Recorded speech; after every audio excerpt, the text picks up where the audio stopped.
Hello everyone, we are from Group 8. My name is Siti Narid Safira and I'll be presenting with my teammates Lina Hendrawati, Intan Roslan and Yat Yun Leng.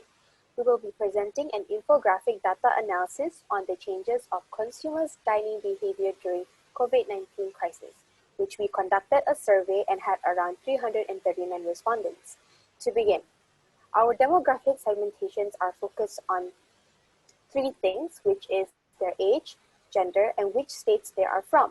Firstly, according to our data, majority of our respondents at 43.3% are in the age range of 18 to 24 years old, and the second majority at 35.7% of the age range of 55 years old and above.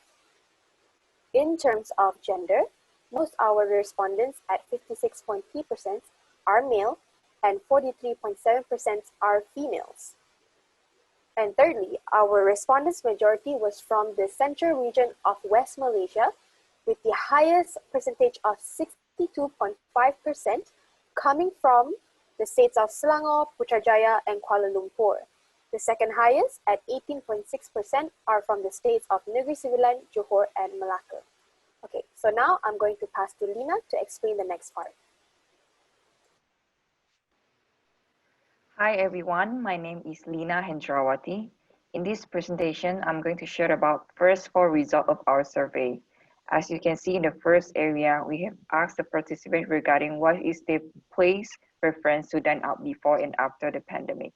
In place such a kopitiam, there are 93 participants would prefer to dine out in the place. However, the numbers dropped to only 50 participants still prefer to dine out in the place even after the pandemic. Moving forward to the place like cafe, as high as 103 participants would dine out to the place before the outbreak. After the pandemic, only 73 participants will still go to cafe to dine out. In fast food chain like McDonald's and KFC, previously there are 137 participants prefer to go to the place to dine out, but the number surprisingly dropped to only 83 participants will prefer to still say yes to dine out in the place. Before the pandemic, 101 participants would vote yes for street food. However, only 40 participants will still say yes for food stall after the pandemic has happening. In place like restaurant, the number dropped significantly from 295 participants to only 211 participants. Moving forward to duration in dining out. As you can see in line chart, before the pandemic, 238 participants normally spend their dine-out time within 1 to 2 hours.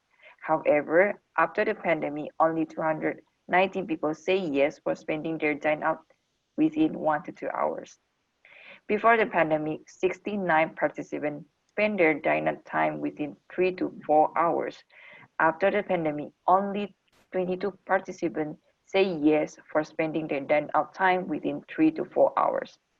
Before the pandemic, 40 participants normally spend their dine-out time within 5 to 6 hours. After the pandemic, only 4 people will remain to spending their dine-out time for 5 to 6 hours. Last but not least, there are 13 participants do not agree with any provided hours in the category that we put in the survey before a pandemic. However, the number increased to 91 participants do not agree with the provided hours after the pandemic. Next is the chart for frequency in dining out. Before pandemic, there are 47 people would go to dine out every single day. However, after the pandemic, only 11 participants would do the same. Before pandemic, there are 153 people would go to dine out 2 to 3 times a week. However, after the pandemic, only 47 people would do the same. Before pandemic, there are 61 people would go to dine out once a week. After the pandemic, the number is increased to 66 people would do dine out once a week. Before pandemic, there are 29 people would go to dine out every 2 weeks. After the pandemic, the number is decreased to 21 people would do dine out every 2 weeks. Before pandemic, there are 29 participants would go to dine out once a month. After the pandemic, the number is increased to 55 people who do dine out once a month. Last but not least, the number of participants who do not dine out did not show any significant difference, which is 17 to 11 participants. In the next bar chart, do you often travel far to dine as a title? Um, in the survey shows that before pandemic, there are 38.9% participants say yes to travel far to Danau. However, after the pandemic, the percentage dropped to only 7.1 percentage. Um, and also before and after pandemic, numbers of people who say no show the same percentage, which is R 61.1%. Next, I will pass to Yap Yongling. Hi, my name is Yap Yun Ling. I will talk about the infographic about the distance that people who prefer to dine out. So here got two donut pie chart before and after. Before the COVID-19, majority of the people will choose to dine out between 5 to 10 km. The second highest is 1 to 4 km, total 23.1%. However, during the COVID-19, majority of the people would like to stay at home. That shows the donut chart, total 29%. People who like to dine out nearby has increased that from 23.1% after 35.5%. However, people who like to dine out far away 30 km has decreased from 12.7% to 4.7%. So before during the outbreak, the data shows got 71% of people do not limit number. That means like people who like to going out has decreased because they limit the people. Just 18.6% do not limit the person of people who go along with them. And so before COVID-19, people who choose to limit the number of person dine out, a majority is 10 people. But during the COVID-19 situation, the number of limit has decreased. The data shows people prefer dine out with 2 people during the pandemic time. It shows that most of the people prefer dine out with less number of person on the pandemic time. During the pandemic time, the data also shows just got 24.2% of people will bring their own utensils when dine out, but got 75.8% of people will not bring their own utensil.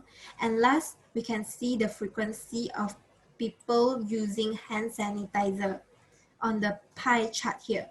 So got 67.3%, majority of people always use hand sanitizer. However, got 0.9% of people not using, 3.8% of people rarely using, and last 28% of people using when they want.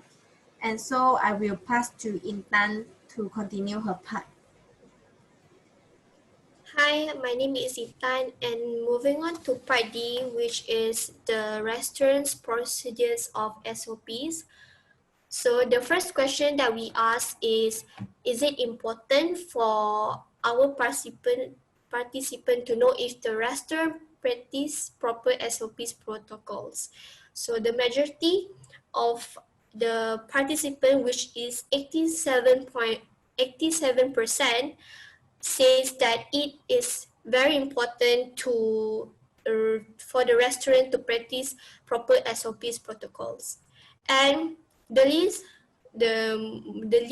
number, which is 3.2%, thinks that it is not that important to practice SOPs protocols.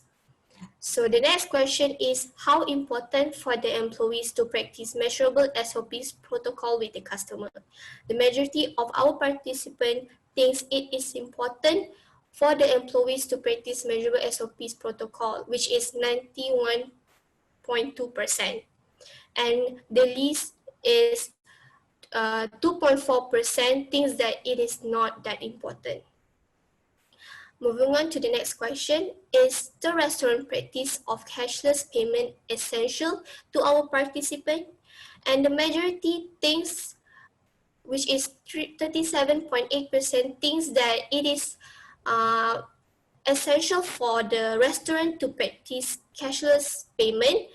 And the second, followed by 27.7%, thinks it is important, and the least important, which is 25.1%, participant thinks that is not that important. And the next question is, to lessen physical interaction, restaurants providing e-menu are important.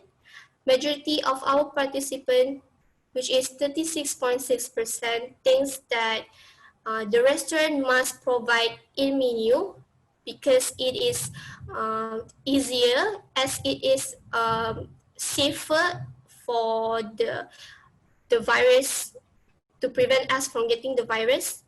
And the second, followed by 28.6%, participant thinks that it is not that important. And lastly is 27.1%.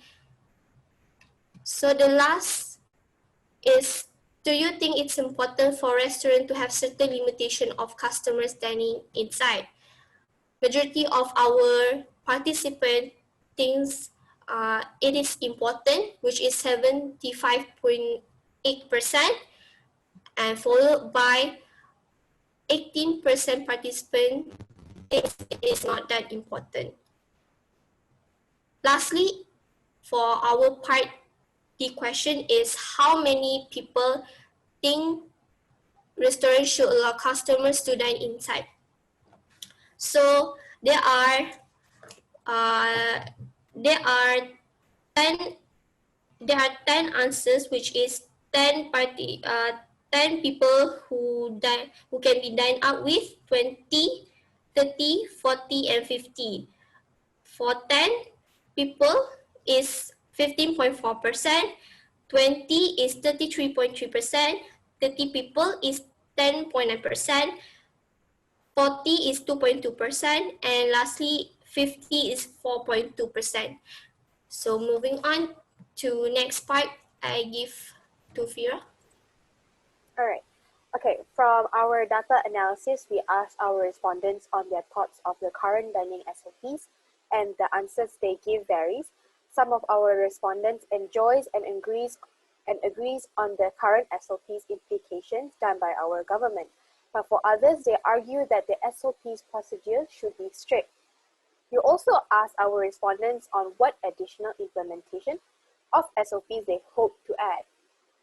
Other than making SOPs strict, some is saying the SOPs are already great as it is. Some of the respondents say that the restaurants should check for customers' risk for the risk tags to avoid any complication. The respondents also mentioned that restaurants should give disposable cutleries and increasing their cleanliness. In conclusion, the pandemic of COVID-19 has really changed the consumer's dining behavior. The result of the survey shows that the dining format will change tremendously because of the new normal. Even if the COVID-19 cases has decreased, the lifestyle of dining format will not be the same anymore. Thank you, and that is all from Group 8.